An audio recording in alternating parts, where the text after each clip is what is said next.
Since it appears you're calling back on the show, we are reconnecting you now. Retta.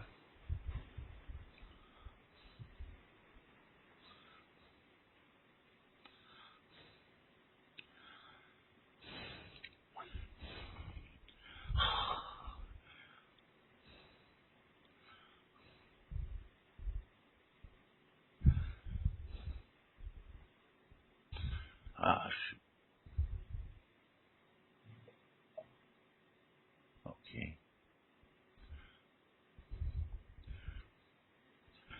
Hello, Retta.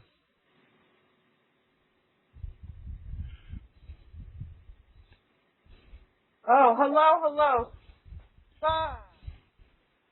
Sorry about that. My computer went down, the internet went down right at the start of the show.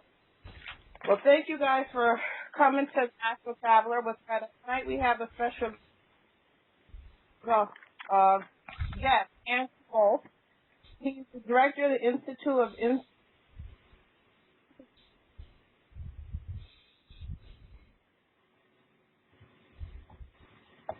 Disciplinary Sciences, also known as ISIS, the Research Society Best Brown's Da Vinci Code. He's a guest speaker. He also has a documentary, The Lost Traditions of the Sacred Beast. Hi, Andrew. Can you add any more to that? No, that's more than enough, I think. Thank you very much. I'm really pleased to be at the show. Well, thank you. I'm sorry about the mishaps we had. It seemed like as soon as it was time for show, everything just went down, and even my internet was completely off. So I apologize for that. That's quite all right. Murphy's Law. I know. And for everybody at the top of the second hour, if you guys want the call-in number, which is 760-283-0818. Again, 760-283-0818. Usually I allow people to call in throughout the show, but we're going to wait until the second hour so we can really get as much information from Andrew in this first hour. All right, Andrew, how did you become on this esoteric path that you have taken you from Chicago to England? How did this happen? Well, I've been into sort of esoteric subjects all my life. I remember doing a science project like in second grade, and it was basically going through some mail order catalog to get a reproduction of a miniature Great Pyramid and putting razor blades and apple slices in there and measuring how long they stayed fresh and silly things like that. So I've somehow always been fascinated by the ancient world. And you know, when I moved from Chicago to London, it was eye-opening because I'd been here before and traveled all around many places in the world, but it's holistic. You just see everywhere where you go in the UK, these fantastic stone circles and standing stones really triggered a lot of other interest for me, and it's still one of my favorite aspects of esoteria, if you will, is the whole megalithic era. Yes, it's very interesting, and I have to admit, his website, if anybody wants to go through, I highly recommend it. It's well written. I want to say that, Andrew, very well written. I felt like I was along with you on your adventures. Oh, that's really kind of you. Yes, and it became, which I didn't know many of the subjects you were talking about, and it brought it into my view. And then on your travels of your obsession, because like the chateau, the Lorraine Chateau, I don't know if I'm saying that right. It seems like an obsession. It seems like I had caught that obsession fever while I was reading your adventures. Well, that's really nice of you. And, you know, I never set out to have a website or publish my research. Gosh, it must have been 7 years ago. I had Bell's palsy and shingles, which is a nerve twitches in your face and your face drops, and it looks like you've had a stroke, but you haven't. You can't talk, so it sounds like you've had a stroke because your face is dropped. In my other life, I was a nurse. It's kind of a virus that. Yes. Well, you know, I couldn't. I'm in corporate sales in my day job, and I couldn't do that.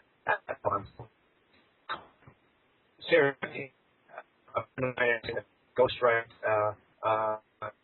around companion or a big part of it. And I did it. And the publisher said, you got to have a website. It gives you some credentials. So I created a website really quickly, and then I thought, well, I better have stuff to put on there, shouldn't I? So I should start publishing some of these ideas and some of these journeys that I've been on. So that's kind of how it all got rolling in terms of the more public side of things. Yes, and again, I would like to point out your website, UGH.co.uk. Is that correct? Yes, it's andrewgough.co.uk or .com. Okay, and I suggest, like I said, everybody go. I was really into it until 6 o'clock this morning, Andrew. Oh, that's sweet of you. Thank you. I just want to thank you because this is the first time this is the first time I actually had a guest. Usually my show is about astral traveling and trying to pique that interest in others and help them explore that. So it's a relief that I can actually talk to somebody else about their life and their experiences. So I want to say thank you again for giving us this time and opportunity. And I know you have a big day tomorrow. So again, I would like to say thank you. Oh, it's a pleasure. Thank you. I'm off to Moscow tomorrow, so I'm really excited about that. And, what would you be doing in Moscow? Are you having a discussion or a guest spot or anything like that, or research? Well, I actually have some business there on Monday for my day job, but I'm going to spend the weekend just sort of going to some of the museums and the old churches and seeing what I stumble upon. So I'm looking forward to it very much. I'm looking forward to seeing whatever you find and record it on your website.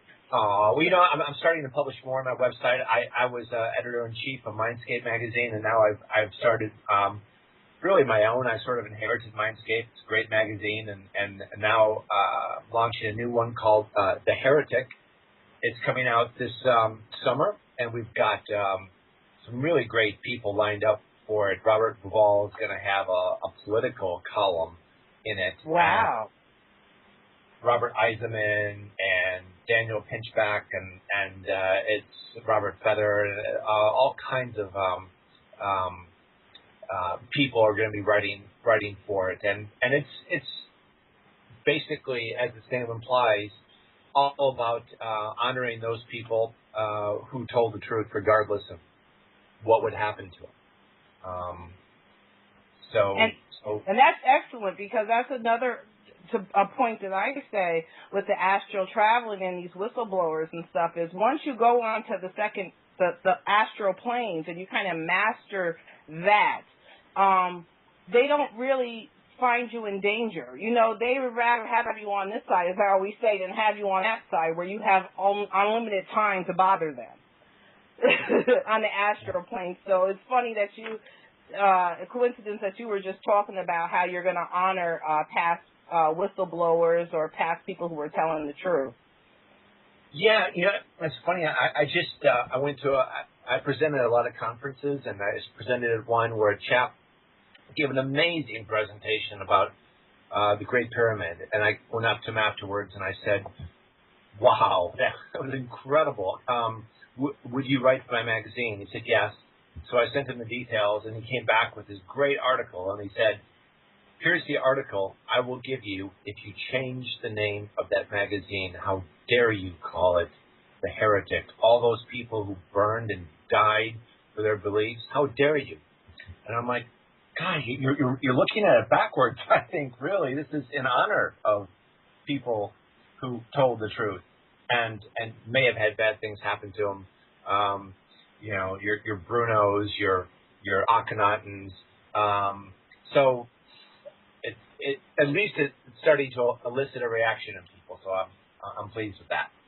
Well, that's always good. And I see. I was going to ask you about the Mindscape. Are you still an active part of Mindscape, or I'm still going to write for it, but I inherited that from Philip Gardner and really enjoyed working with the Mindscape team, and I think it's a terrific magazine. But the Heretic's going to be a bit different and something that well, frankly, I'll have a bit more control over. So I'm excited about it. And like I say, we're going to have just a terrific cast of people you've already heard about, but also, I meet people on buses and I hear them talking about this or that, and I'm like, that's amazing. Yeah, I didn't know that. Could you write an article for me? Well, I don't write. Okay, well, just jot down your thoughts and bullets, and I'll write it for you. So, trying to get some new voices into the genre, as it were.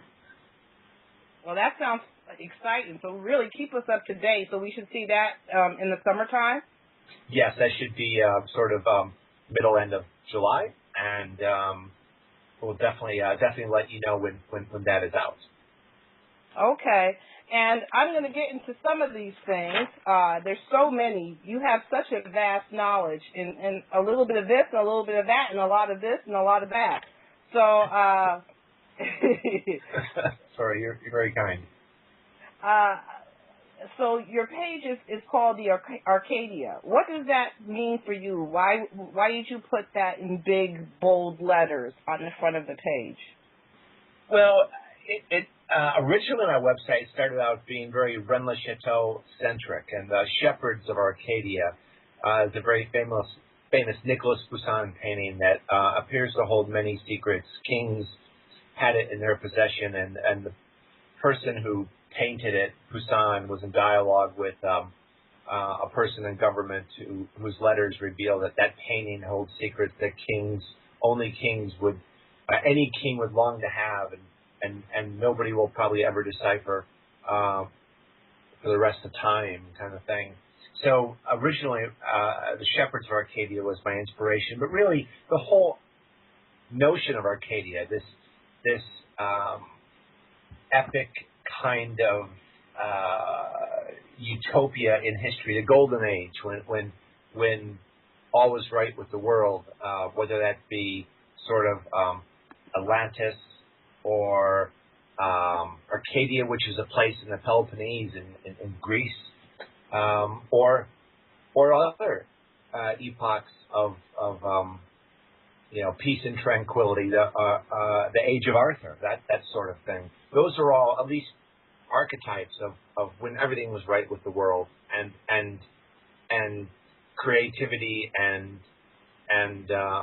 really sort of working in communion with nature and all the secrets that nature can reveal was sort of an everyday occurrence, and that's kind of a theme for the website. And which is strange. It seems like we're going back to that with the nature and the occurrence. It seems like more people are tuning into that side. So it's very good that you're in tune to what people are doing these days.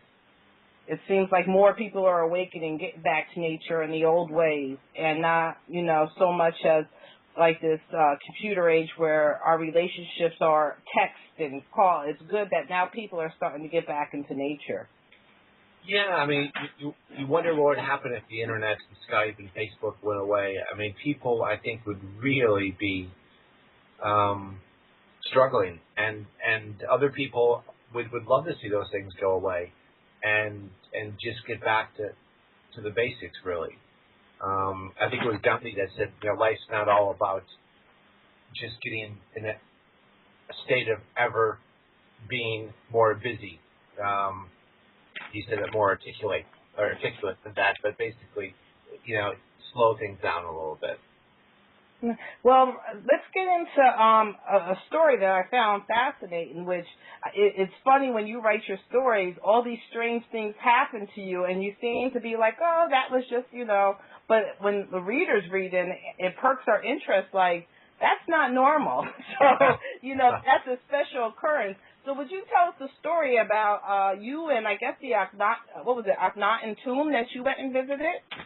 Yeah, I've always I've traveled all over Egypt, and I've always been a really big fan of the heretic king, the Egyptian pharaoh in the 18th dynasty, Akhenaten, who said, no, we're just going to worship one god, and we're going to move the whole sort of community to a completely different part of the country, and nobody ever really goes there, and no one's ever found his body, but he was buried for a while way up in these mountains. And that was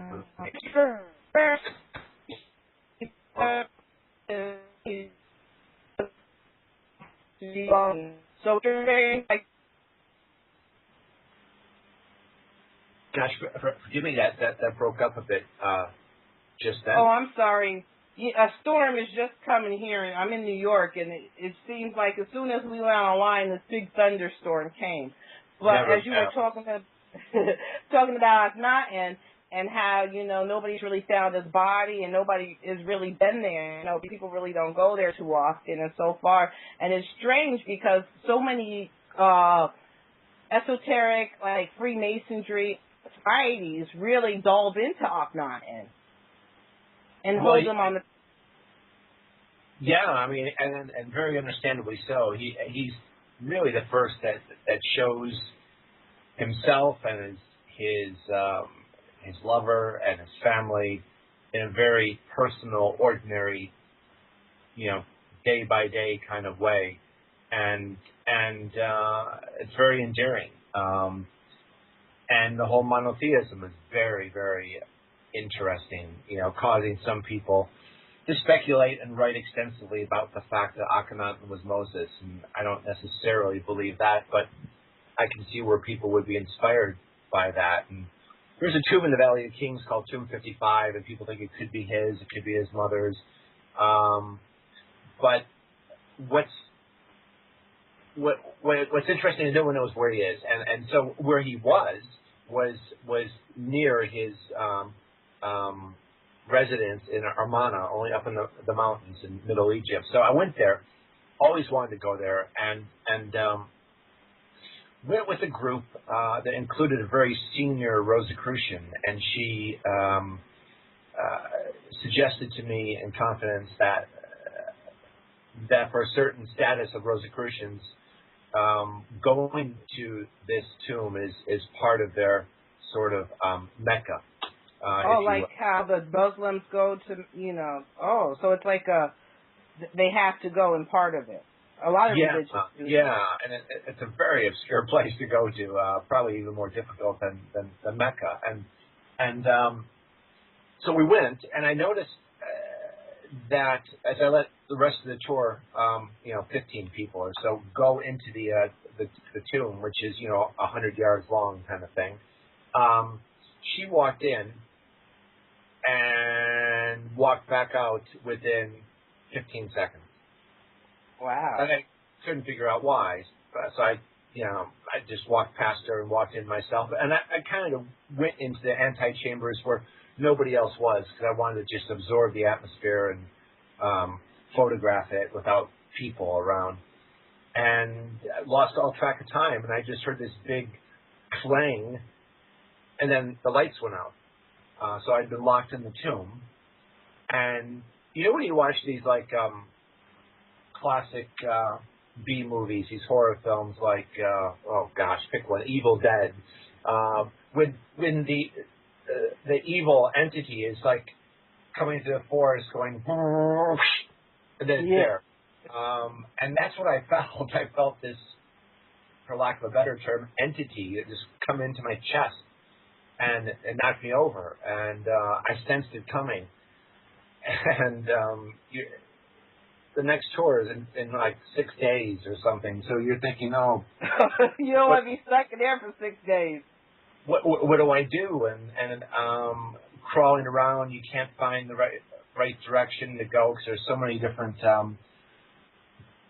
directions you could go. And to make a long story short, after about a half hour of pounding on a door, a local Bedouin opened it up, and inexplicably, my tour group were just getting in their cars. A lot of them were quite elderly, and they had walked down the mountain really slowly, and so I caught up with them.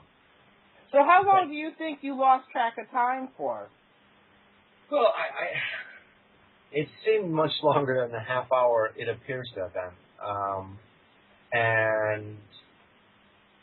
But that was just the start of the weirdness and the start of the losing track of time in one sense, because we went back to the hotel, couple-hour drive, and I went up to my room, and I was walking down the hall of the hotel, and I just remember not being able to walk anymore, and all the lights in the hallway kind of melted like in an Escher painting, and I was just frozen there, and people were walking by, and I remember thinking, this is really embarrassing.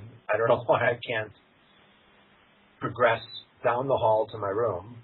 So I have no idea how long I was in that state, but I eventually sort of found myself at my door, opened the door to my room, but I saw this huge robed figure go in the room. And I'm like, pull yourself together, Andy. And I walked in the room, and the energy was just ridiculous. I remember putting on MTV and taking a shower with MTV really loud in the background, thinking, okay, just shake yourself out of this. And I came back out, and the energy was just ridiculously bad, wrong. And there was a knock on the door, and it was the Rosicrucian one, asking if I wanted to go for a drink before dinner, and we were just making small talk when she looked over my shoulder and said, what the hell is going on in here? And I said, what do you mean? She said, this energy. I'm like, you can feel it too. And that led to this whole revelation that I was locked in the tomb, and she said, you have no idea what was in there and what happened there, do you? How could you? I mean, evidently it's part of the ritual. So. Wow. So she knew something. She knew more than what she was letting on to you. I think so. And she tried her best to do some rituals to mitigate the damage, as it were. And that was that. I never saw her again. And then for, I would say, maybe 5 years after that, I just noticed that when I went unconscious, and maybe I was daydreaming or sitting in a corporate lobby waiting to see a customer, and maybe just staring at the floor, or whatever the case may be, that when I went unconscious, I would see this really upset, frowning, judgmental sort of face. And I could see it in the carpet. I could see it in a person's shoes. His face would just materialize wherever I was gazing. And I never thought much of it. But then over the course of a few years, people started commenting on a certain aspect of something they were seeing. And when I was in Rennes-le-Chateau with a really impressive lady who was well known. I won't mention her name, but she's a really switched on lady. And she looked at me and said, you can have those removed. And I said, what? Do I have a pimple or what? She said, no, you're that entity. You can have those removed. So that really upset me. It kind of pissed me off, if I'm honest. I mean, but I eventually, quite soon afterwards, took a course in shamanism and met some people who specialize in these things. So I thought I'd give it a go, and sure enough, I went in for a spirit release. Wow. So, do you think that this Rosicrucian lady was doing some type of ritual, and it happened to be you end up receiving the benefits of her ritual or whatever she was doing? Because I'm sure she just wasn't there to just look at the tomb. Well, that's interesting. I never thought of it like that. I mean, she said the energy was so bad that she couldn't bear to go in. Now, whether or not she had actually done a ritual, maybe opened some kind of portal or whatever, I don't know. But I do know when I did the spirit release that, and I'm glad I had a really good friend of mine there to witness it, because it was ridiculous. It was like it was spirit release is a nice word for an exorcism, really, because they had to hold me down, and my body and the chair that I was sitting on just kept flying up, and I was not in control of my body, and this entity did not want to leave. It eventually did, but it was physically draining, and if it hadn't happened to me, I wouldn't have believed it. So so this entity was on you for, it seems like a few years. You said you would see these things in shoes or the face. Did you always feel it? Was it feeding off your energy or anything like that? Did you have any strange dreams during this time? No, I never really remember my dreams, and I never really felt like anything was wrong. I had, basically a pretty happy life and successful life and all that sort of stuff. I did eventually get divorced, but a lot of people do. That's not a big deal. But I got tired of when 4 people over the course of maybe 5 years mention that they think you've got an entity or they see it, or one, you think the first couple times you think, well, you're nuts, and then when people you really respect say it, you're sort of like, well, maybe I should investigate that. Wow, I just found that story fascinating. It really was, because that's not what you went there looking for, and kind of naively you just went there to see it, and this strange happening happened to you. I find, and it seems like throughout your life you've had some of these strange things happen to you. Well, I'm a big, I guess, fan of Akhenaten, and really kind of taken with his whole approach to his kingship.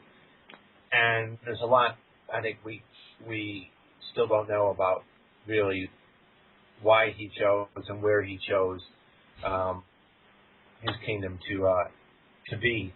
But I'm fascinated with the ancient world, and I'm planning a trip back to Egypt soon, because I have to go to one place in particular called Sais in the Egyptian desert, where the legend of Atlantis comes from, and where an awful lot of bee veneration was going on in ancient Egypt. So as part of my book, The Hidden Hive of History, that's some research that will take me back to Egypt very soon, I hope. Oh, so you're in the proceeds of writing another book?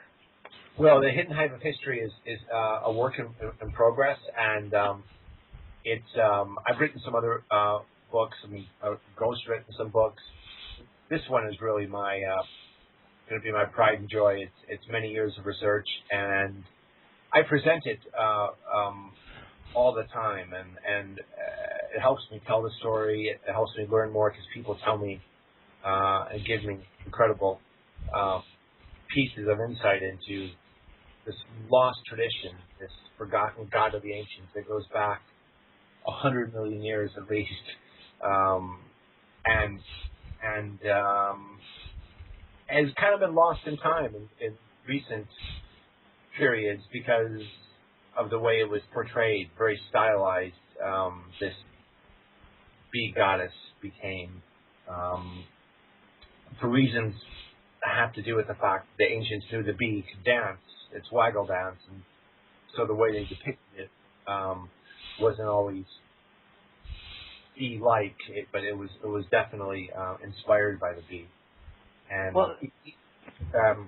Egypt, people, all the work that's been done in Egypt by the Egyptologists and others, no one takes notice of the fact that Tabiti, Egypt, the word for Egypt means the land of the bee, and the pharaoh's title is beekeeper. And there's a bee in the picture of the bees, the pharaoh's cartouche, and the kings and queens like Hatshepsut, she called her kingdom her bee people. But no one ever talks about that or why the bee may have been so important to the ancients. And that's something that I wanted to talk to you later on about, too, because I feel, as you say, like the bee goddess, which is the feminine energy. And in this time, in the last thousands of years, the feminine energy has not been prevalent. That's maybe one of the reasons why that bee was a lost symbol, because because kind of the feminine has been pushed away. Very true, very true. I mean, part of my story is to do with meteorites, and not only do meteorites, we're told by scientists, see life on this planet, but there's a memory of meteorites, I believe, wreaking havoc on this planet, and the great biblical flood, which is also recorded in Mesopotamian and other texts, appears to have happened around 3000 BC, and right after that, you have people worshiping stones, and not just any stones, but the mother goddess, the greatest goddess in antiquity, Cabela, from Anatolia, is a meteorite. And, you know, fast forward ahead to the 12th century, and you've got the first Grail romance in history calling the Grail a stone from heaven. That's a meteorite. And if you look at the Kabbalah and assign, you know, and understand how they assign numeric values to letters, the word meteorite carries the same numeric value as bee. Wow. As though somehow that was the original swarm. Yeah, so that's very interesting. Well, I definitely want to get into more of this bee, but I'm kind of interested in, you also said you had some shamanic practicing. I want to know what your experience is in, and you were talking about the drums, and I would like to know more about your experiences, and where did that take you? Yeah, well, I'd like to think that Simon Buxton, who has already written a terrific book on bees, the shamanic way of the bee, and he's a mentor of mine, a friend of mine, and I went to his course on shamanism. A lot of people have been to similar courses, but it helps you journey. So the lower world, the upper world, and I've always kind of thought that I'm not very good at that. It's experiential is not something I do easily. I think I'm just chewing my head. I see people journey and they see incredible things. It's like they go to the zoo. They see so many shamanic animals. But for me, it was a bit less extraordinary. But it was a success in so much as I was able to experience these sort of creatures and structures that all the shamans down to the ages have said they've experienced. So this whole idea of consciousness is really interesting, and that's what my shamanic training has sort of opened up for me, is that I tend to think there's less, dare I say, extraterrestrial activity, but a lot more intraterrestrial activity. You know, if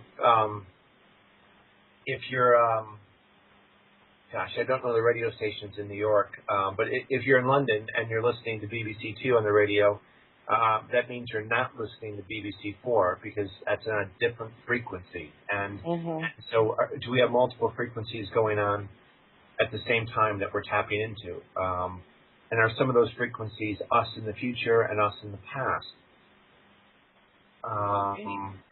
That's very, because you're saying more of interdimensional.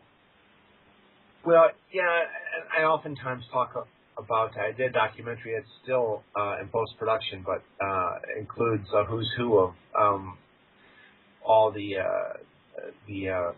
right people and experts in the field. And I speak of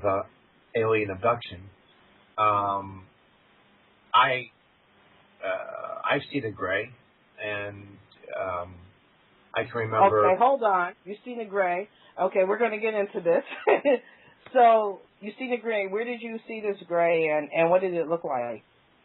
Well, it's amazing because I was so pleased that it actually happened to me, because I never thought I really had the innate ability to access other realms like that. But it was about 6 years ago. I was lying. I was in bed. Cat sleeping on my legs. My then wife next to me, and I woke up, and at the end of the bed, sort of in front of me, was the classic-looking gray with the big head and big eyes and short. And I remember feeling like it wasn't a dream, and it seemed quite real, and I had no fear or no surprise or anything, and no sense of time. Do you feel that you were like in the astral plane? Because it seems like you were in the astral plane. Well, I woke up the next day and I thought, I really don't think I had a visitation. I mean, I don't think anything physically entered the room. My cat's pretty darn skittish, and it was jumping around, and so I just sort of sensed that it was something other than a physical manifestation. And sure enough, today, grays, sleep paralysis, the sensation of somebody sitting on your chest, or sensation of being taken up into a craft and being operated on, that's all recreatable by applying pressure to the frontal lobes. And Persinger in Canada has demonstrated that. But that's not to undermine that experience. That's just to say you can recreate it. And what I'm wondering is, is that interterrestrial? And you would know better than anyone whether astral projection, which I've never done. Well, you said you've never done, but that experience seems that you were out of your body, and you were in the astral plane where you can see these entities. You weren't in your physical body when you've seen it. That's the feeling I have from you. I think it was Graham Hancock who kind of brought to everyone's attention in Supernatural, his book, versus Supernature. I would always get the name of the Hancock book confused with the name of the Goldfrapp album. It's very similar, but never mind. That 2% of the world's population has seen a gray, and 2% of the world's population has DMT naturally in their brain, so that you can trip without the fly agaric, without mushrooms, without whatever. And I have a lot of friends who have seen UFOs, who have had alien abduction occur to them. And it changes your life. And I just don't think, one, we give them the respect they deserve, and two, the help they deserve. Because I think the brain is full of chemicals. And I'm not saying these experiences aren't real, but I'm wondering if the chemicals in our brain allow us to access other realms and dimensions. Well, that's interesting because, as your third eye is your pituitary gland. But I have astral travels and projections, and I can remote view. And like you said, a few years ago, I would have never thought I would have seen a gray. I would have never thought, when I was a nurse working, 106 hours a week, let's say the person I am now, if I was 3 years ago, I would admit myself to the psych ward. That's how straight edge I was. And this awakening process, when people were saying, they seeing ETs, they're this, I was like, yeah, that's never going to happen to me. And it happened to me one night. And I just went with it. And I had that sensation of lifting out my body, and I went with it. And it took me on a grand tour where I ended up being attacked by 2 Greys, and I always say they were the Talls, and what struck me with them was those eyes, those green and blue eyes. Out of anything, those eyes struck me, and they attacked me, and then I astral projected again and watched them attack me. So I don't think, to me, it's not a chemical reaction. I think it's more spirit. I think it's more your spirit accessing things that you forgot. Because when you do re-enter your body from the astral plane, if you don't consciously try to hold on to the memories that you had out there, it's like a rebirth. When you get back in your body, you'll forget everything. So I can see how when we're born, we were spirit, and then as soon as we enter the body, we forgot everything. Because every time that you do have this astral projection, if you don't consciously try to see what's around you and bring it back, that little second bump where it takes you to go back in your body, you will completely forget everything. So it's how can you create? Do you personally can you recreate astral projection, or does it just happen to you? I know how to make myself astral project, and I try to teach people. It's strange. It happens around when you seem to astral project. The most time it happens is between 3 and 7 o'clock in the morning. Is the most time, and it's either you stay up late past the 3 a.m. and go to sleep. You'll usually more towards 7 a.m. You'll have one, or if you wake yourself up at like 3 o'clock from sleep, wake yourself up, turn off the alarm, and go back to sleep. It seems strange that little window opportunity between 3 and 7, you can astral project. I know how to get my body to do it. If I want to astral project, I know what I have to do to get it done. And that's what I try to tell people. By doing that, you can do it. And then once you start having that ability, it'll happen more throughout the day. Like if you end up taking a nap midday, you'll end up astral projecting midday. But go ahead. And that's part of what fascinates me, because the alien abduction phenomenon, there's some exceptions that we can talk about those, but the astral projection is what this happens during sleep. And not just sleep, but the really active REM portion of sleep. So what's strange is that you're fully conscious. Even though it's like your body is the computer, and the computer is shut down, the physical part, but the internal is still going. You are fully conscious of what's going on. You know who you are. You know what you're seeing. It's just like this physical plane, but you're on another one. It's not like, oh, am I dreaming? You know physically that you're in a dream. You know that you lay down to go to sleep, and you're in another plane. You consciously are, you're more aware than you are in this physical plane.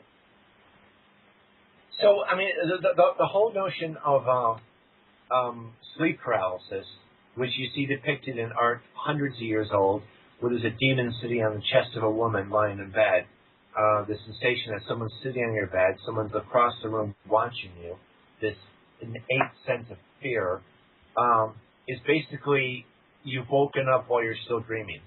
And I think it's not dreaming. You've woken up when you're outside your body. Well, you'll know when you're astral traveling, you'll see people that are out of it. They look drunk. If you stay closer to Earth, you'll see people that are just as awake and as you are, and you can talk to them. But you'll also see people that are walking around stumbling like they're drunk because they're not awake. Are they also astral projecting? They're astral. Your body, I mean, you actually astral project. Everybody does it every night. You just don't remember. Because as soon as you come back in your body, you go through it seems like the birthing process again, and you completely forgot who you are and what you really are. And I want to get into later with Patricia Chaplin, but when I seen your interview, which really I was immersed in it, and I liked it because I could see her reactions and talking at the same time. I like to see that visual, where her experience of the portals, where she was saying you no longer have fear. When you start having these abilities, you realize that you no longer have fear. You know, you realize that you are more than just this spacesuit. And this spacesuit is just having an experience here, and you will still live on with or without the spacesuit. I call our body the spacesuit.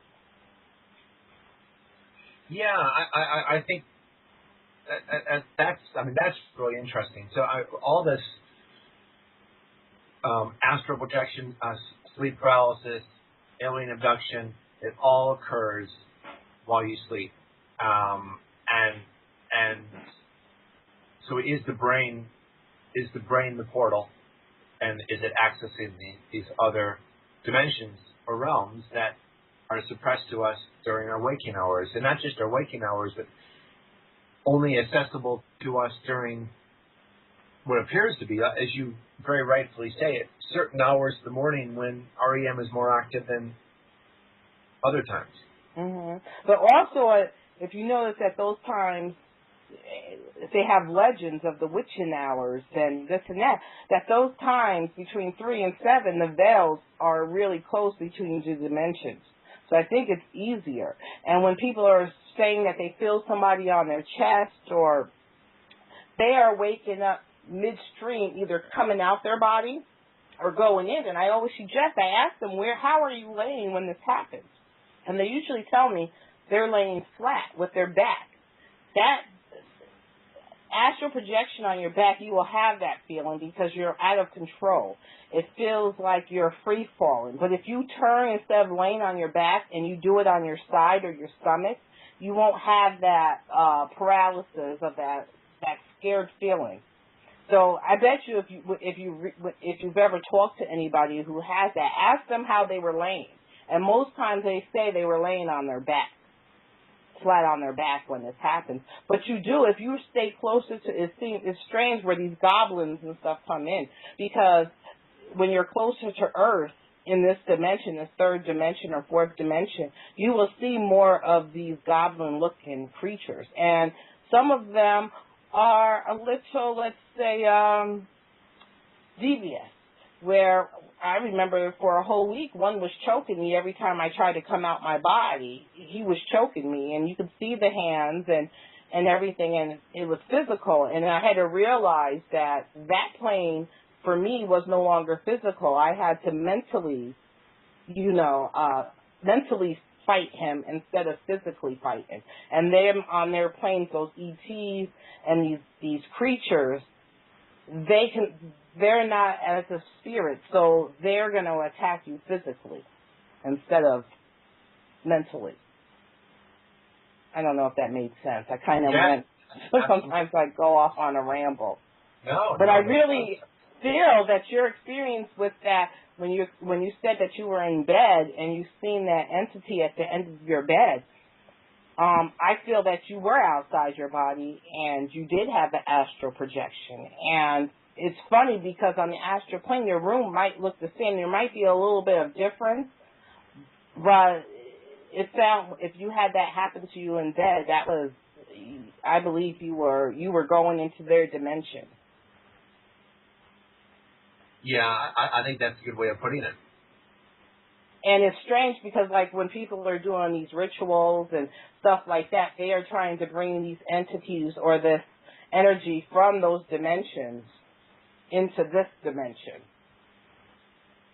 And this is a perfect time to go into Patricia Chaplin. How did you meet her, and how did that relationship between you and her, it seems like you guys are very close friends, develop? Yeah, no, we are. And, again, my fascination with the mystery around the Chateau, which is the mystery that inspired the Da Vinci Code, led to my becoming aware that this woman who was married to Charlie Chaplin's son was about to release a book that had a whole new take on the Rennes Chateau mystery, that it wasn't a French-based mystery, but it was a Spanish-based mystery in Girona. And so I got to be good friends with her didn't believe a word of it really. So I traveled to Girona to kind of understand for myself, and sure enough, was able to validate a lot of what she had written about, and we became good friends, and still are good friends. And over the course of that friendship, she revealed to me her experience with these portals, and she felt that Howard Hughes, and she's been told by some people, one of which is a priest, that Howard Hughes was the legendary rich American who was in Catalan, Spain, looking for something, and that something is the guardians who look after the rituals that help you access these portals. And these portals are interdimensional, allegedly interdimensional gateways to another consciousness, to another dimension. Did she say whether or not what she thinks that's what made him go kind of mad? Yes. Because later on in Howard Hughes, he kind of went a little crazy. Yes, she does believe that that's the case, because it does really impact you. And if you're not strong, it'll have a real detrimental effect. And there's no better example of that than just a year ago. A chap who had read her book, City of Secrets, which talks about Mount Canigou in the Pyrenees, the mountain that's exactly in between Rennes-le-Château in France and across the Pyrenees to the south, Girona. Halfway between is this sacred mountain, and on top of it is a portal where you could physically store things. You could put them right through, and you can access it. And so this chap went up there with her book and died. And you die because you've entered this other realm and you don't get back to your body. So you're probably still alive in the other realm, but you're dead on Earth. Or maybe, as I was talking, it was funny that you're bringing this up. I was talking to someone earlier, and hopefully he'll later on call in and we can talk about it. But as his thing was, maybe when they hit the other side, they didn't want to come back. Because even when I'm astral projecting outside of my body and I have all these amazing experiences, I mean, it's kind of sometimes hard to come back. So maybe when they leave, it's not so much that they couldn't get back to their body as that they didn't want to. Yeah, I totally think that's a real possibility. And I find I suggest everybody go see the interview that you did with Patrice Chaplin, because I find her story very interesting, and I find that the interaction between you two was very interesting, and how you guys communicated. But it's amazing because in the beginning of her story, she says how she was just a 15-year-old girl, and her and her friend decided to go on this adventure, and she just happened to meet these people. And I mean, as I know, and a lot of people in the things just don't happen like that. You know, first she ended up being a lover or something with this man who was a tourist who was in charge of these secrets, and she also married Charlie Chaplin's son, which Charlie Chaplin was very, very well known to be in the esoteric and the magical sciences. That's right. And so for her to marry his son and also happen to be the lover and friend of this other guy, I find that there's more to that story than she's letting on. You know, the Chaplin thing that we were talking about, the Howard Hughes thing we were talking about is interesting because, am I starting to echo? Yes, I think so. Is everybody okay? Maybe I'll put myself on mute. Go ahead. I'm going to mute myself and see if this helps. Well, one is the technology. We're both echoing pretty bad, which is frustrating. I can't imagine what's changed, but it's stopped now. That's good. Okay, well, forgive us. Howard Hughes was obsessed about evidently finding these portals, and when Chaplin did an interview on, I'm not sure if it was Coast to Coast, but it was something in the States that had great reach, a radio program like yours, and afterwards she was contacted by NASA, who asked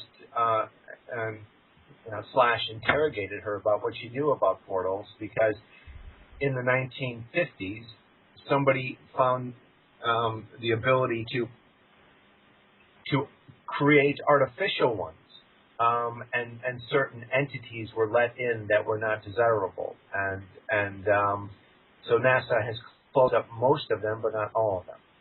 Well, that's very interesting. That's something you haven't discussed before, I don't believe. No, and so in London here, there's a portal, and it's I'm sure there's probably more than one, but there's one that's in a church in what's called the Marylebone High Street, and it's a place where Blake went. It's a place where Dickens went, and very, very famous people either were born, baptized, or attended this church. And in the churchyard is this portal. And I've gone there with Patrice, and the way she explains it is that it's like a door that is closed unless you have an initiate open it.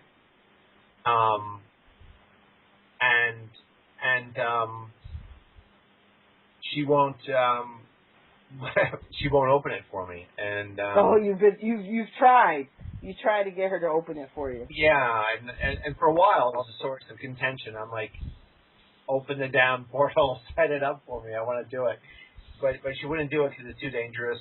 She did it, and she tells the story of she and her best friend Tova having dinner at the restaurant across the street, and a real senior Kabbalist had set up the ritual so that at 3 p.m. the portal would open. And they were having lunch and talking and lost track of time. And Tova is real conservative and not prone to any kind of exaggeration, and nor is Patrice, but she has a witness here. So a knife flies between the two of them into the wall. And they look at each other in disbelief, and then one of them says, "Oh no, it's 3 o'clock. Portal's open. Gotta go." So Patrice went over to across the street and went into the portal, and she was within a few seconds in a different sort of consciousness, where she was greeted by a guy she barely knew, called Richard Cobb, who's a professor of French history in Oxford. And he kind of took her back, almost like a "this is your life," back and back and back, and showing her scenes and showing her events in her life and explaining things to her. And so that was a very friendly portal. But there's some portals that are really nasty, the way it's been explained to me. Yeah, I heard her say something about one in Paris. What did she mean by these nasty portals? Well, their energies are just they're not benevolent. They're very they're not looking out for your best interests. Is the way it's explained to me. And so more like they're feeding off of your energy instead of you. Yeah, they're taking more than they're giving. Yeah. And why would she say these portals are open, these negative portals? Does she understand why there was some that was positive and some that were negative? Well, the ones that Howard Hughes was supposedly involved in,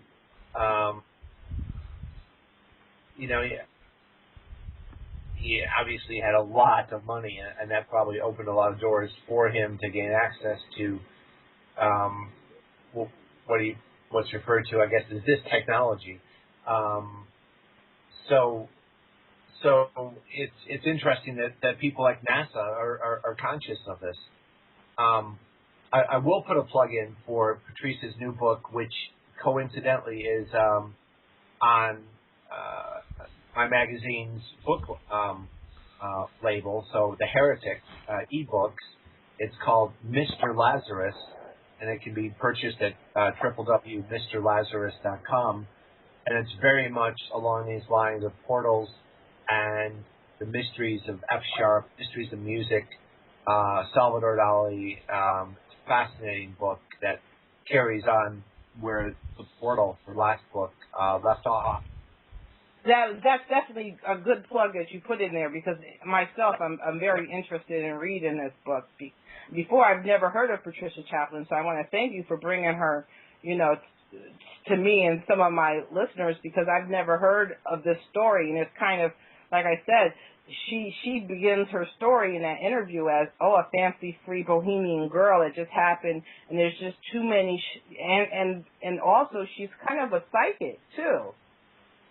I get that feeling. Very, very much so. Very much so. She's a clairvoyant and quite a respected one. I've been the recipient of her work.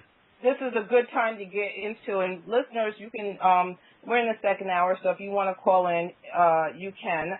Again, the number is 760-283-0818. I don't know if, Andrew, if you need a break right now or not, but you just let me know.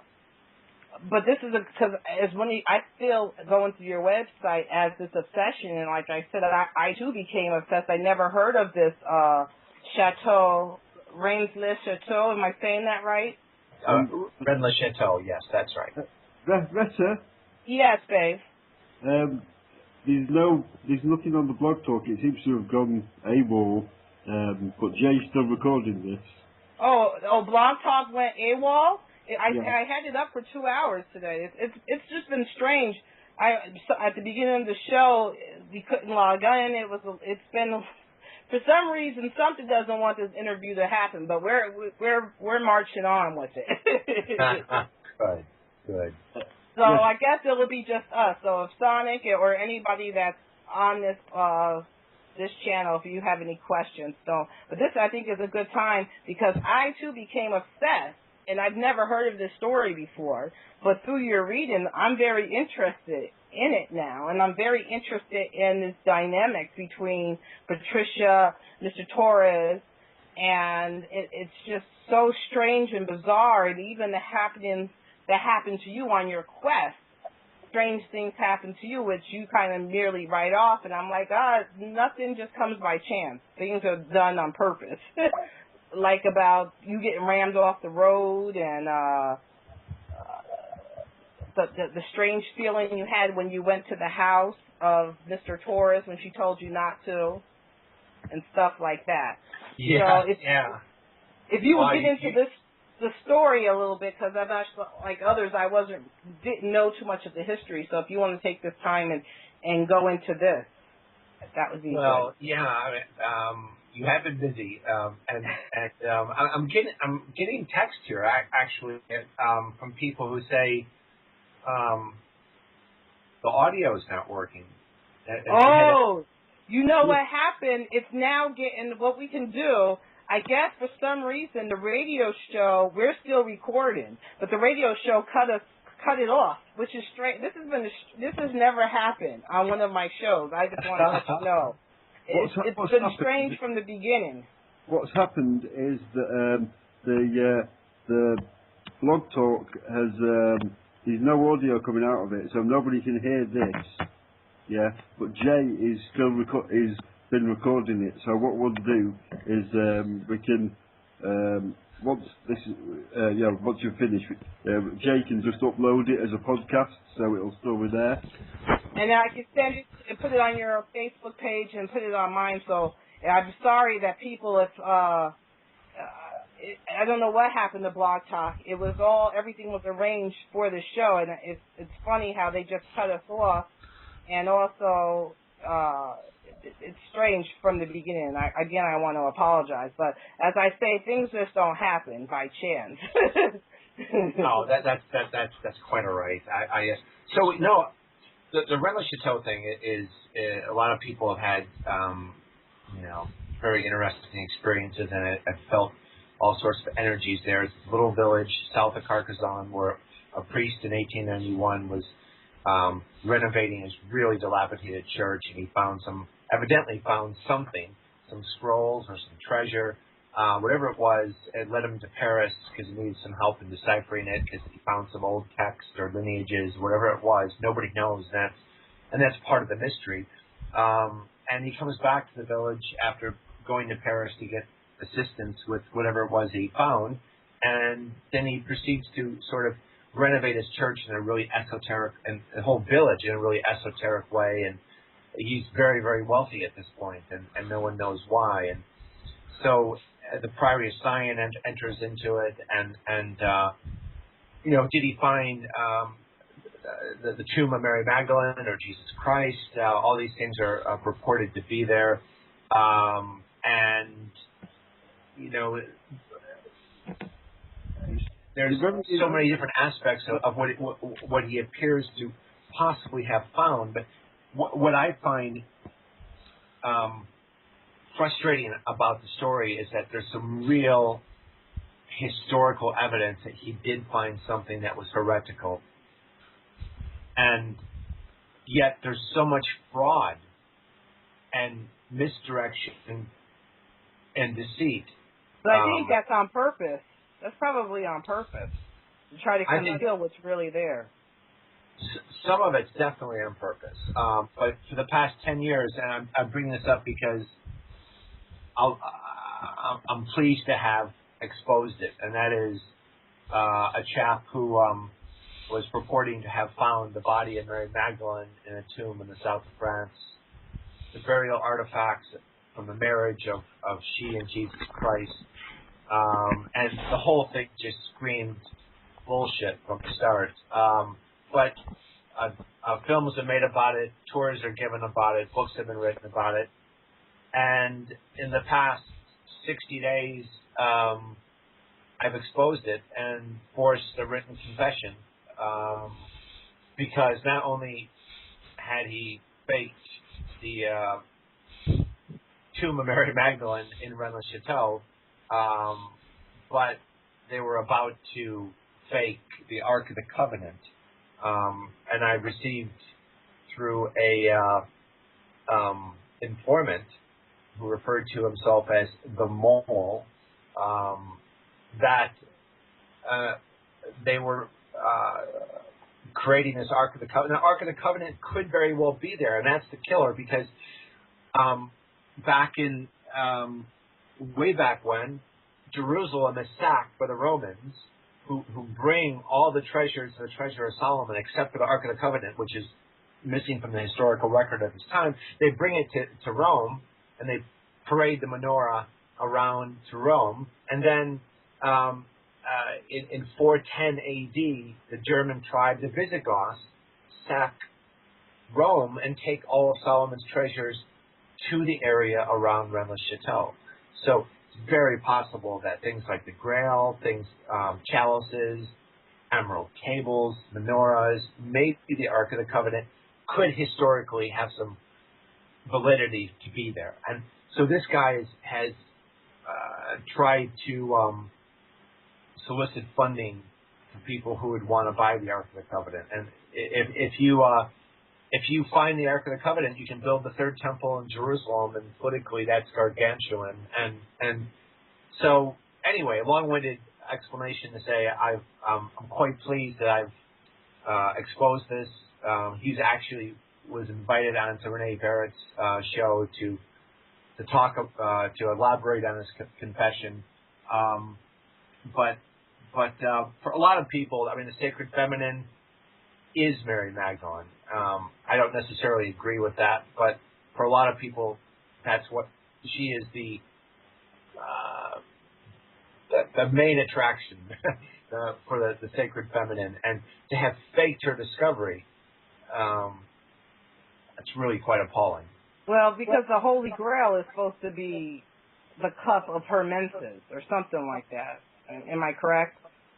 Well, the thing about the Grail is it was never holy until about 500 years after it was first introduced. It was simply a stone from heaven or in the ancient Welsh text, it was a head on a platter. It's not until the English start to romanticize it in the 15th century that it's becoming holy and it's becoming a bloodline.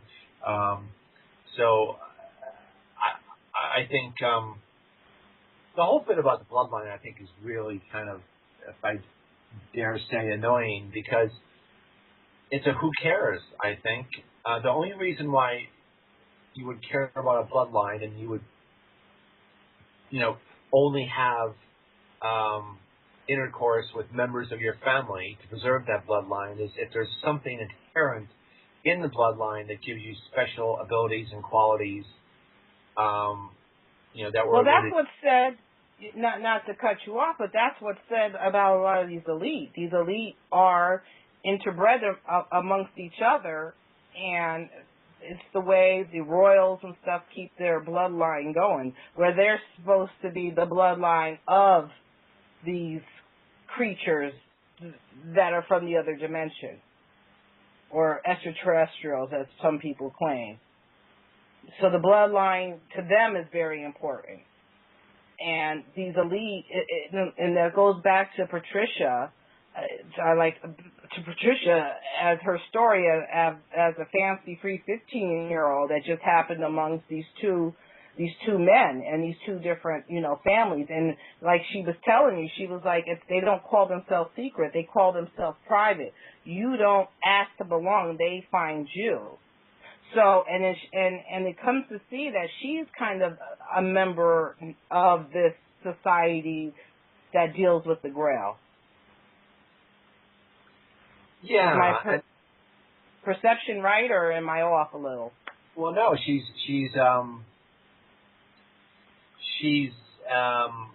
saying that the Grail is not a physical object. It's a state of consciousness achieved through a certain ritual. But even that, there's so many extrapolations about things like the Grail, and it's one of the most fascinating subjects. But if you go back to the very first time it was ever mentioned, it's a stone from heaven, and a stone from heaven is a meteorite. And it doesn't surprise me one bit that a meteorite would have been worshipped, because anything that fell from the sky was always regarded as a gift from the gods. And it's the meteorites that caused the great biblical flood. And people would have known that. They would have seen them. They would have put two, it wouldn't have been difficult to put two and two together. And there were survivors of the flood. So they would have worshipped the meteorite. And sure enough, the black stone at Mecca, which is the most sacred stone and most worshipped stone in the world, that was a goddess. It wasn't the god, or people think it's a god or a real masculine, only men go there. No, it's a goddess shrine.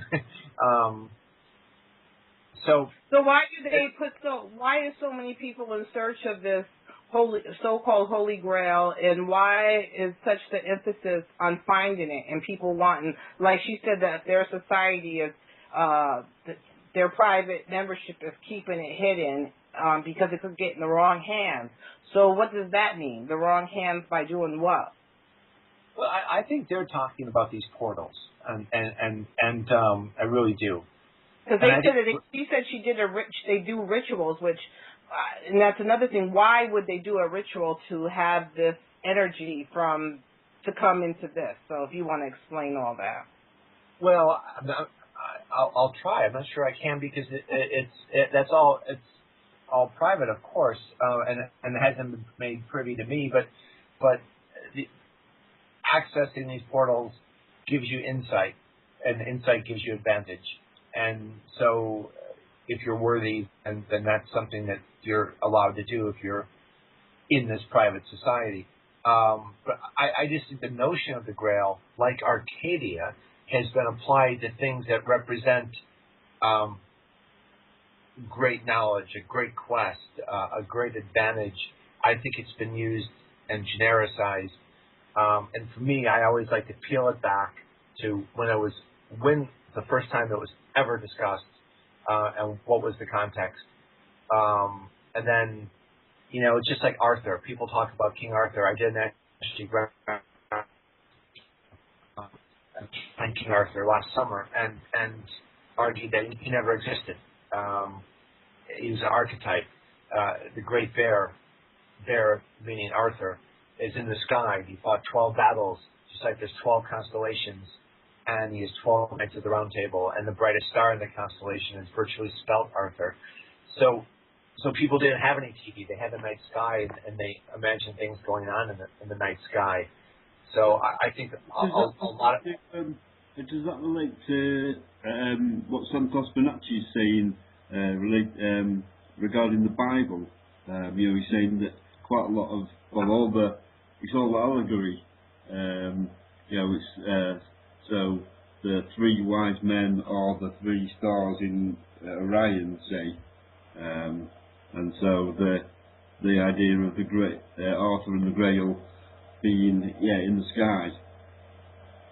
Yeah, I think there's a lot to be said for that. I mean, another real quick example is Mithraism, the ritualistic slaughter of bulls.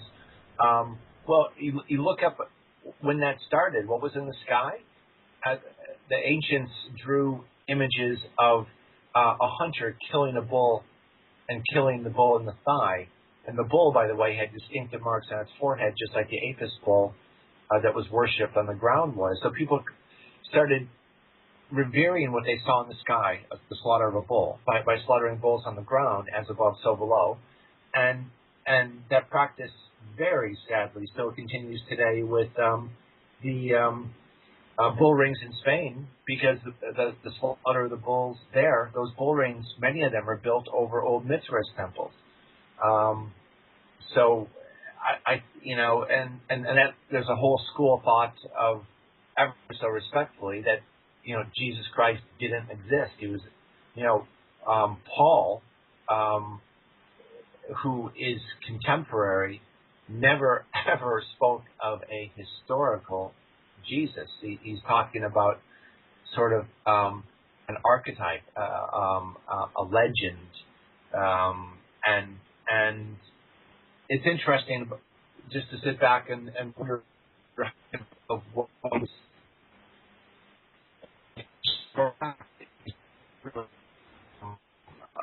observed in the night sky.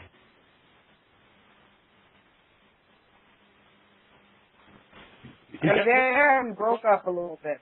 Yeah, I think we got it taken care of. Okay. So, you talked about the archives. It's like the archives throughout even to this day with even shows on TV.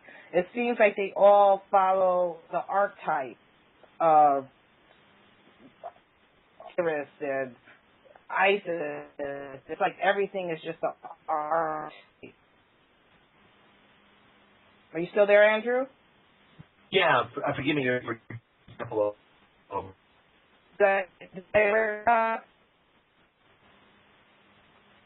hello? Hello, yeah. I'm here. You're breaking up though. You're both can you hear me now? I can hear you now. Okay. I don't know.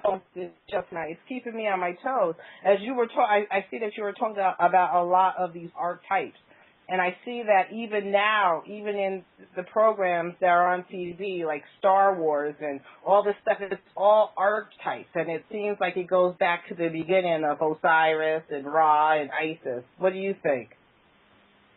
Yeah, I mean, Osiris is the first, well, one of the first death and resurrection gods, and there's many similarities between the life of and death and resurrection of Osiris and Christ. And could very well be where that comes from. The green man appears to come from Osiris. I was just on a UK/Europe television program a couple nights ago. I'm many fans as I am enemies on this point. I'm being really careful because my own work with the bees in particular focuses around the goddess, and I totally get and appreciate the goddess and the ancient veneration of many goddesses. but I get a little, what's the word? I need to be politically correct here. I guess disappointed that there's this real fixation on Mary Magdalene because there's so many brilliant goddesses and women throughout history. And I think there's as much in the historical record about them, such as Isis or Lilith or Bodicea.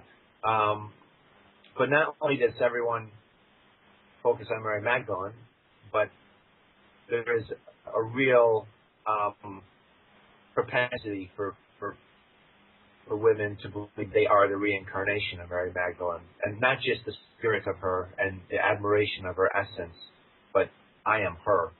You're not. Wow. And it's strange because it seems like they're easily able to be straight about Mary Magdalene, but they don't want to.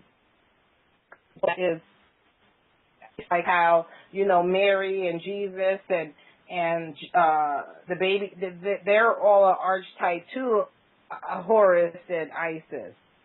And Mary Magdalene is just another archetype to it. But they kind of called her a prostitute and stuff like that. I think that's another way of pushing away the feminine. I'd like to appreciate the fact that the chat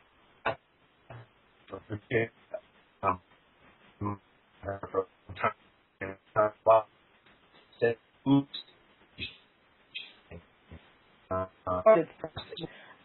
I don't know what that deserves to be celebrated. That stigma was lifted from her. But I don't think there's the value given to the sacred masculine. And I'm not talking male rule. I'm not talking, kings and God as a man. I'm talking there's a sacred feminine. I think we all get what that means. But there's also a sacred masculine. We have the sperm. Yes, and it combines. I think this is the time where they both need to be, it's the time where they both have to be used in an equal amount. There's no more one. We have to learn how to cherish them both equally because both of them are needed. I couldn't agree more, and they're both sacred. And yes, there is a Marguerite, and I cannot pronounce her surname. I'm going to have to. She's an amazing scholar out of San Francisco, PhD, who's written 2 tremendous books on parthenogenesis, how the ancient Greek goddesses had the word parthenogen in their title, and they could procreate. They could have a child without a man, and there's only 3 creatures who do that. Women. But I think I wrote you a couple of when I texted you a couple of months ago, and we were talking. And I told you that it's funny that now in the black metaphysics, the metaphysicians metaphysicians are teaching that, and they're really talking about or if she didn't want to have a child, she could make that man wasn't needed. And it's how I don't know why I think I mean the European metaphysics and the people of color. I don't see why they're not combining. As I've learned trying to talk to a lot of these people of color that are metaphysicians, they're feeling like so much was stolen from them that they don't want to share. But this is a time where everybody needs to come together and share. Yeah, absolutely, and I just don't like to see these camps of. It's all sacred, really, and we need each other, and I need to appreciate the fact that in different parts in history, there are different types of people. and it's ebbed and flowed, and hopefully always will, because one has no innate advantage or anything else over the other. I mean, the sexes are equal and always have been. There's a sacred feminine and there's a sacred masculine. And when I say sacred masculine, I'm not talking about powerful kings and rulers and gods and man. I'm talking about the same progression, the same essence that it's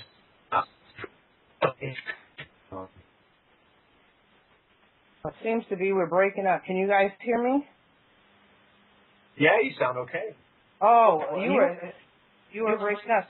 But it's so strange that it's right there in our face, just like we were talking, we're going to get into the bees, is that the sacred feminine and the sacred masculine has been in our face from the very beginning through, Jesus, Mary, Joseph, Isis, Horus, Ra. It's been the same arc over and over that are showing that those two are needed to make one. But nobody's paying attention. They're thinking one needs to be done more than the other. Yeah, and I do understand that we are in an era that has been heavy-handed ruled by males for long time. So the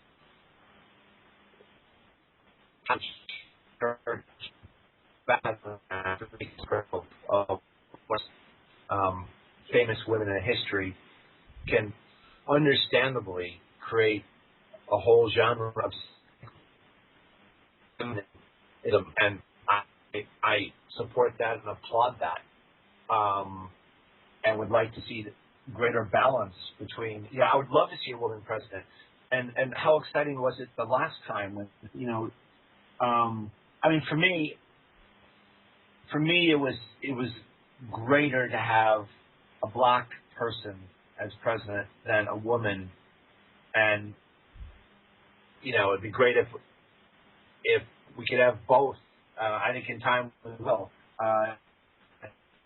Time, because we knew we were going to have one or the other, and how cool is that? Yeah, I now, at the beginning, when it first happened, now with my own awakening process, I realized that it's much of having this black man as is more of an energy that they needed to bring. He got portals open. So I realize now that I'm awake and more into the esoteric, the reason and why at the time they needed this black president more than a woman. I see that reasoning. But, I never thought in my lifetime I would see it. So that was a great thing. But I kind of realized now that, presidents aren't elected, they're selected. And there was a specific reason that he was chosen. Yeah, and well, let's hope he's chosen again in the months ahead. You're living in. I don't think that 2012 is going to, like I've seen you say you're going to have a party. I don't think that 2012 is the end of the Mayan count where we're all going to die. I don't know. But I do realize that these elite are magicians, and they're into this, even though we might not be in the lower levels really into this Kabbalah. They're really into it, and they're opening up portals, closing them. They're doing many different things. So it's way beyond even some of our scope to realize what they're doing. But they know they're not. These elite aren't elite us. They're thinking a whole thing what we're thinking. If you know anything about but I would like to hear more about how you got into the bees. Yeah, that whole Patrice Chaplin, the mystery is in Catalan, not in France. And so when I was exploring that, I became acquainted with a Kabbalist there who used to work with Salvador Dali and John Cocteau, and like you were just saying, you have to be asked to work with her, and I fortunately was, and we set off to talk about the Rennes le Chateau parchments that the priest. And just to stop you, why do you think she asked you? Well, she asked for my chart.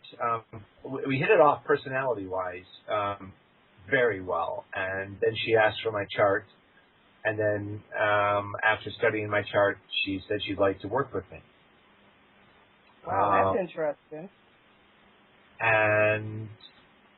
And we had a bee fly over our breakfast table one morning, a huge bee, and it got us talking about bees, and then we spent several years studying them together, and I never even Googled this stuff. We just studied it in the ancient texts and various forums, and I published a few articles on my website, but my material now is far advanced since then, and it just spans the earliest epochs of prehistory that we have, going back to 25,000 BC.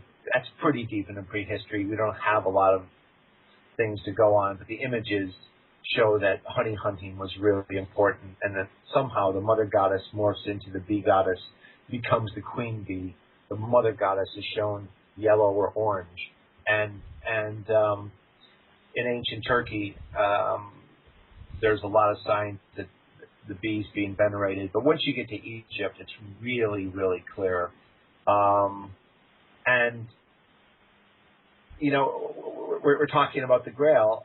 It ties into the veneration of bees, because the original Grail, according to the Grail romance of Wolfram Eschenbach, was that it's a stone from heaven, and that's a meteorite, and the meteorites that cause the Great Floods, and the Great Floods cause, around 3000 BC, people to move, to leave their region, to get in boats and go, because what they have has been ruined, and that causes a Mesopotamian influx into the Nile Valley, and they bring bees with them, and